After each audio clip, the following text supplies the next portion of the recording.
DIY Compost. Turn your trash into garden gold. Easy Beginner's Guide. Hey everyone, and welcome to the channel. Are you ready to transform your kitchen scraps and yard waste into the ultimate garden superfood? We're diving into the wonderful world of composting, and I'm going to show you how easy it is to create nutrient-rich compost right in your own backyard. Composting is simply nature's way of recycling organic matter. Think of it as a natural decomposition process, where microorganisms break down materials like food scraps and leaves into a dark, crumbly substance. This black gold, as some call it, is a fantastic soil amendment. Compost improves soil structure, helps retain moisture, and provides essential nutrients for your plants. Plus, it's a fantastic way to reduce landfill waste and help the environment. The key to successful composting is understanding the balance between greens and browns. These are the two main categories of materials that go into your compost pile. Greens are nitrogen-rich materials. These include things like food scraps, vegetable and fruit peels, coffee grounds, grass clippings, and fresh garden waste. Browns are carbon-rich materials. Think of dry leaves, shredded paper, cardboard, straw, and wood chips. The ideal ratio is roughly 2 parts browns to 1 part greens. This provides the perfect balance for the microorganisms to thrive and break down the materials efficiently.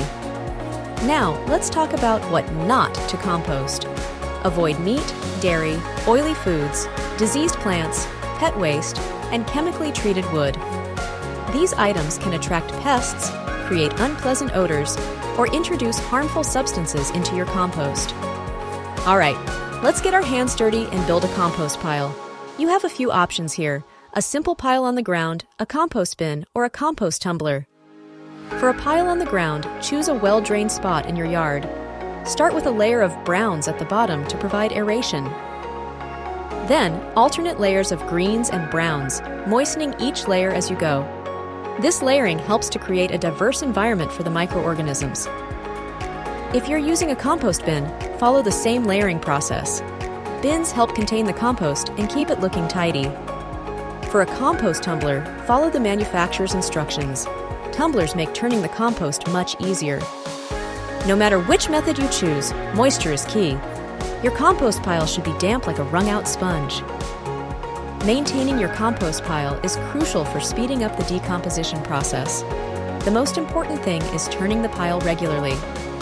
Turning aerates the compost, providing oxygen for the microorganisms.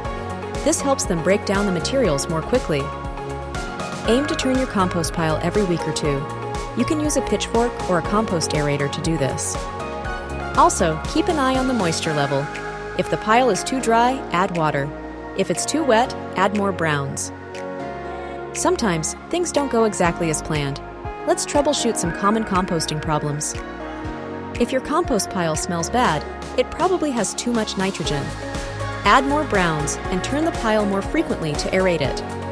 If decomposition is slow, it could be due to a lack of moisture, nitrogen, or oxygen. Adjust accordingly by adding water, greens, or turning the pile. If you're attracting pests, make sure you're not composting prohibited items. Cover the pile with a thick layer of browns to deter them. The moment you've been waiting for, harvesting your compost. You'll know your compost is ready when it's dark, crumbly, and has an earthy smell. It should resemble rich soil and no longer have recognizable food scraps or leaves. This usually takes a few months, depending on the materials and conditions. Now you can use your compost to amend your garden soil, top dress your plants, or even make your own potting mix. Your plants will thank you. Congratulations, you're now a composting pro. By composting, you're not only creating healthier plants, but also reducing waste and helping the environment. Remember, composting is a journey, so don't be afraid to experiment and learn as you go. If you enjoyed this video, please give it a like, subscribe to the channel for more gardening tips, and leave a comment below to share your composting experiences. Happy composting, and I'll see you in the next video!